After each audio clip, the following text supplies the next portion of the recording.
If you were a fan of 1980s and 1990s LEGO, you know all about the pirate theme. The main soldier fort, the Eldorado Fortress, was released in 1989 and contained just over 500 pieces. Well, in a similar vein as the Lion Knight's castle, the Galaxy Explorer, and even the Pirates of Barracuda Bay, LEGO is re-upping a classic set. Coming in at over 2,500 pieces for $215 US, the new Eldorado Fortress will be released on July 4th. Now, I loved the original set. In fact, I distinctly remember going to the Toys R Us at the North Randall Mall to buy it over 30 years ago. I built that set so many times and displayed it for so long that many of the pieces yellowed considerably. So is this remake a worthy upgrade? And is it worth $215? Well, it's time for a detailed breakdown.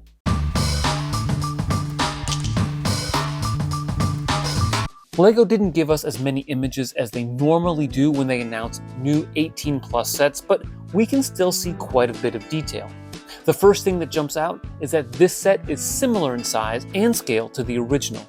It has a 32 by 32 stud footprint, basically, a raised fortress that's predominantly yellow and white, and 8 minifigs. Now, if it's the case that it's the same size, how do you go from 500 pieces to 2,500? Well, the start of that answer is in how they get the raised base plate. In the original, it was just a ramp and pit base plate. In the remake, everything is brick built. Check out the ramp. It's a lot of tiles and jumper plates, alternating between dark and light blaze. This, by the way, allows for much better minifig posability than the original. They also use a lot of slopes along the other sides of the fortress to achieve the rocky base. The brick-built rocks aren't the only place in which we see a heavy investment of pieces. This fortress, unlike the original, comes with a ship. And if you think you've seen this ship before, that's because you have. It's a modern replica of the one found in the Imperial Trading Post, the Eldorado Fortress's successor that was released in 1992. Check out just how close the sails are to one another. In fact, they might even be identical. And it's nice to see these sails in LEGO form again. If you were to buy all three from the original on Bricklink today, it would set you back around $80. Like the original ship, this one is entirely brick-built, but uses more snot techniques. For instance, the original ship uses black 1x2 inverted slopes to build the railing. But this one uses cheese slopes affixed to jumper plates and 1x2 brackets. Another way in which we see a heavier piece count is in the details of the yellow plaster base and the white walls to the fortress. Check out the original. You've got a lot of 1x2 slopes and a 1x2 brick in yellow capped by a white 1x4 arch. Pretty simple. Now check out the replica. You've got a 1x4 tile modified with studs on the ends, 1x1 brackets with 2 vertical studs, and an ingot piece all in yellow. Then instead of a 1x4 white arch to cap it off, there's a series of white plates modeled with dark red. Finally, note how each brick is finished with a tile or ingot piece, which were not present or necessarily available in the original. Bottom line, these construction techniques and piece-intensive builds are definitely geared towards adults and result in an increase in pieces overall. Now, what other similarities are there between the two sets? Well, we get a black 6x10 dock at the front left with a narrow walkway across the front. On the right, there's a small staircase leading to a short defense tower that has a lift mechanism to load and unload cargo. Notice that the original fortress uses about 20 pieces in the lift mechanism. The new one uses at least 3 times as many. The similarities don't stop there. You have the cannon by the front left next to the entrance ramp, which leads to an arched door, above which are some battlements with rifles and the governor's quarters. In the back right is a jail, again, consistent with the 1989 version. But there are some key differences in how they execute this set. First, The new version utilizes significantly less yellow than the original. Check out the cannon on the front. The supports were yellow in the original but are now white. Whereas the small stairs on the right were yellow in the original, they are now black. The small tower is now white, and the same holds for the jail walls. Plus, there's a bit of dark red sprinkled throughout the walls. The effect of these color changes is that the set has more of a feel of the 2009 Pirates line rather than the original 1989, although of course the set is very much related to that 1989 set. Another difference is that there aren't any prefab wall panels. The 1980s and 90s used these 1x5x6 panels frequently, which I liked 30 years ago. Now though, they build the windows from scratch, which is far superior.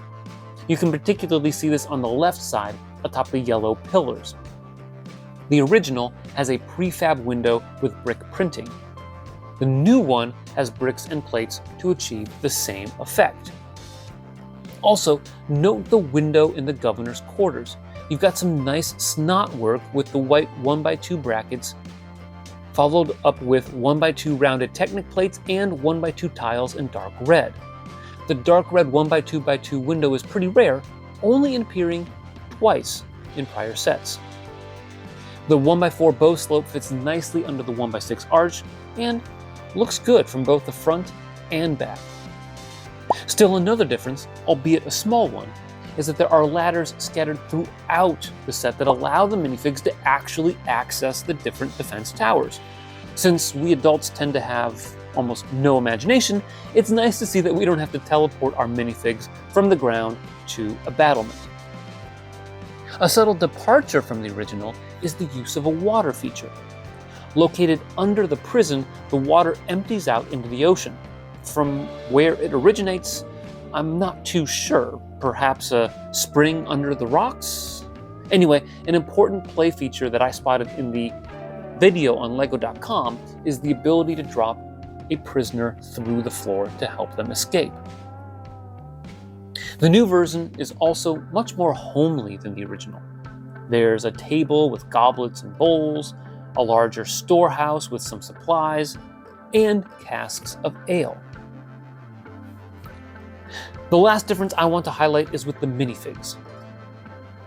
There's a more even male-female breakdown here than in the original, which had no females.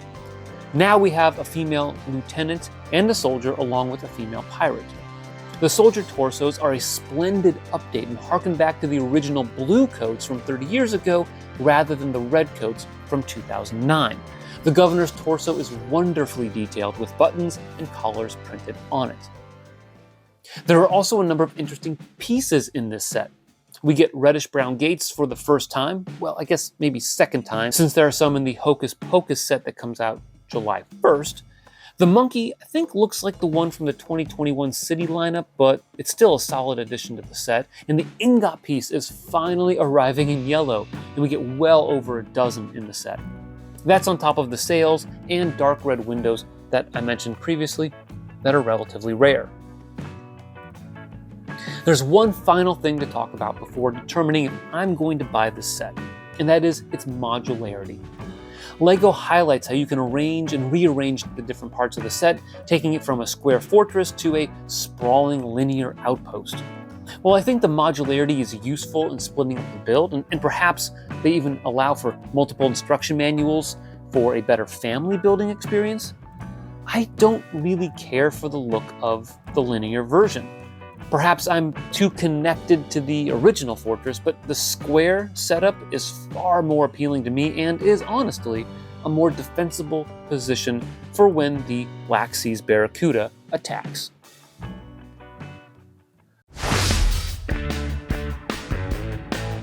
Okay, so am I buying this? Well, first, it's a solid value. $215 for 2,500 pieces is pretty good. Now, it's a little bit of an odd price point for a LEGO set, which leads me to think that maybe they were thinking of offering it at $200, but jacked up the price to $215. It's also possible they were thinking of like $230 and cut it, but don't think that's really LEGO's MO at this point in time.